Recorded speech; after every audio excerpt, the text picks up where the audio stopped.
Hey, it's Patrick McGinnis here, hanging out with the cast and crew of Ira and Allison's Murder Mystery, the latest feature film from R. Todd Productions. And I'm just sitting down with Desmond Shaw, who plays Marco in the film. Hey, Desmond, how you doing? All right, how are you? Good, good. Now tell me a little bit about Marco and how he fits into the world of the film.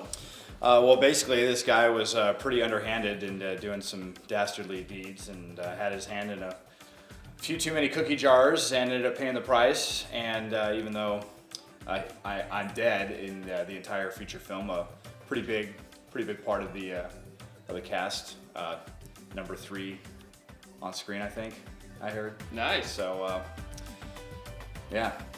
So what did you do to prepare for the role? Because playing dead, a lot of people think that, oh, you just get to sleep on set, but it's more work than that. It was a lot tougher than I thought. Practicing breathing, I was trying to figure out how am I going to look completely still on the camera for some of these extended shots where it might be focused on me for 20 or 30 seconds at a time, and it's definitely harder than it seems, especially like when you need to swallow. So I figured my best chance is just when the camera's not focused on me to, take a deep breath, kind of if I need to, try to maybe take a deep breath and then let out really, really slowly, but definitely difficult, much more so than I expected. And I know that there was a lot of physicality with the role despite your being dead. Can you tell us a little bit about how that played into the character? Yeah, I mean, there were a lot of scenes where I got drug around or I was sliding and bumping against things, and it was definitely tough. There was one scene in particular where I was getting drug upstairs, and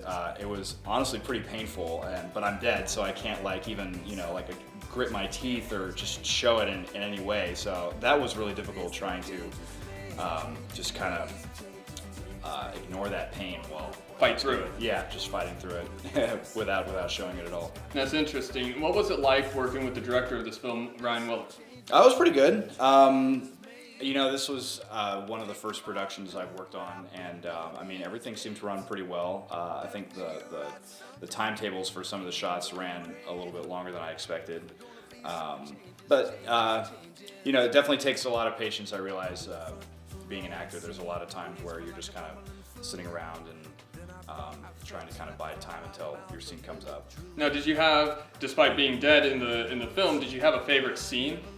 Probably the one where they stuff me in the closet, and then they're talking to Bernie Sharp, and he's in the room and I'm in the closet and he doesn't know, but then I slide against the closet and actually open the closet as I'm sliding out, and I'm falling, and they're freaking out while Bernie has his back turned, and it's just almost like this like Three Stooges or I Love Lucy kind of skit, and they have to distract him without him seeing me, and it just seemed really funny. How was it like working with the other characters? You mentioned working with Bernie Sharp and some comedic moments coming out of that. What was the cast like? The cast was great. You could tell they were really, really sharp and into their roles. Spent a lot of time rehearsing. Bernie in particular, I just remember in between, it seemed like he was always focusing on his lines and practicing them, and just trying to kind of get that character out really well. I could tell everyone was pretty polished, and the acting seemed pretty spot on. This is your first production with R. Todd Productions, and what was the team dynamic like working with both Joe and Ryan and the whole crew? It was pretty good. I mean, everyone really seemed like there was an incredible focus on attention to detail, things that I would have never expected. There were so many times where a shot had to be held because a plane went by, which I could barely hear, but obviously the mic was really picking up, or there was lots of different lighting issues. So I guess that's what separates an amateur from a professional. It's just that attention to detail, and basically a shot might only be like 30 seconds, or like a scene might only be 30 seconds, but require an hour or two of setup, and they did a pretty awesome job of that. That's great. And what was the casting process like, and what was it like coming in and auditioning for these guys? Well, I came in and they had me against a green screen, and I was actually auditioning for a different part. I was actually hoping to be Bernie, but I don't exactly fit the profile of the person that Bernie ended up being cast as, and so I didn't go in expecting to be Marco, but it seemed like it would be a pretty fun opportunity. So if they asked if I was interested, I said sure. Awesome. Awesome. Now, independent film always brings with it a sort of challenge in that you're always dealing with the restrictions of budget and a super tight schedule. What was it like working 20-hour days? That was really difficult. I am not a morning person at all, and I mean, it's pretty much impossible for me to get to bed before midnight, and then I had to be here at like 7 a.m. Plus, you know, I'm coming from like 20 miles away, so that was pretty difficult. And then also like getting here, I mean, there was one day where I got here at 7 a.m. and then I don't think I left until like 2 a.m.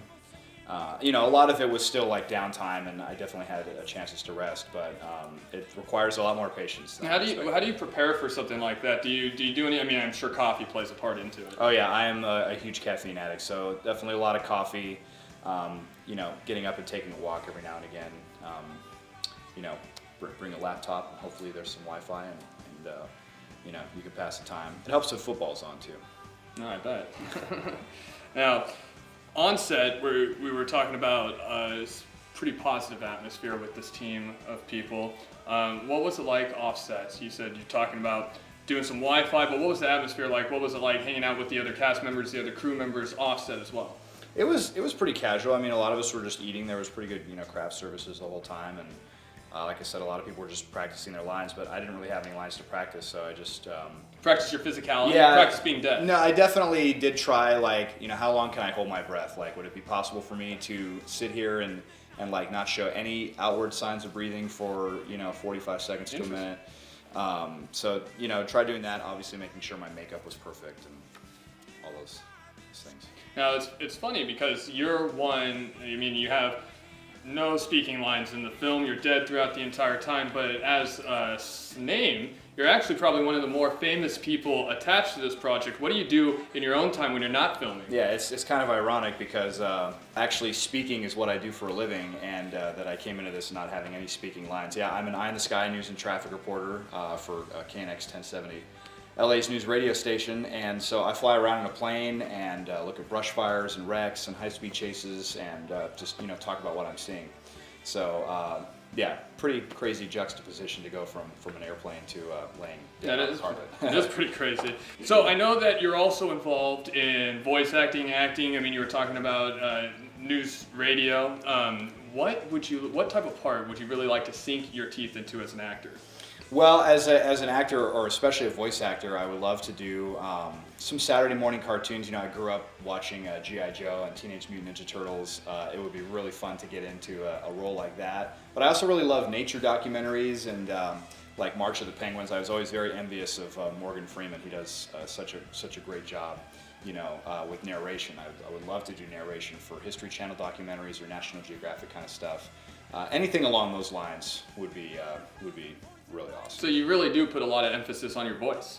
Yeah, I mean, it's, you know, I've just been told kind of since I was a kid that I should be on the radio, and I just always kind of ran with it and, you know, did broadcast journalism in college, and it's obviously where my bread and butter is, so just kind of stuck with that. Very cool. Now, they're talking about possibly premiering this in early summer. What would it be like to see yourself up on the big screen? That'd be pretty wild. I mean, just to see, you know, however many people, I mean, anybody even just looking at me kind of on camera and seeing me get drug around and dead upstairs and,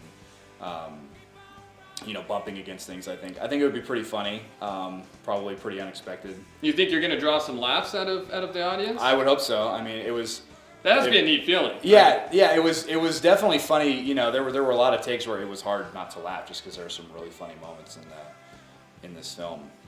So if I could, you know, make anybody laugh, that'd be great. So if this interview was showed right before the premiere of the film early summer, do you have any final words you'd like to give the audience right before they see this film for the first time? Yeah, playing dead was much more difficult than it seems, and I certainly hope that you guys enjoy it. It took quite a bit of patience to play a dead guy on camera, and I hope you really enjoy the finished product. All right, thanks a lot, Desmond. All right, you got it.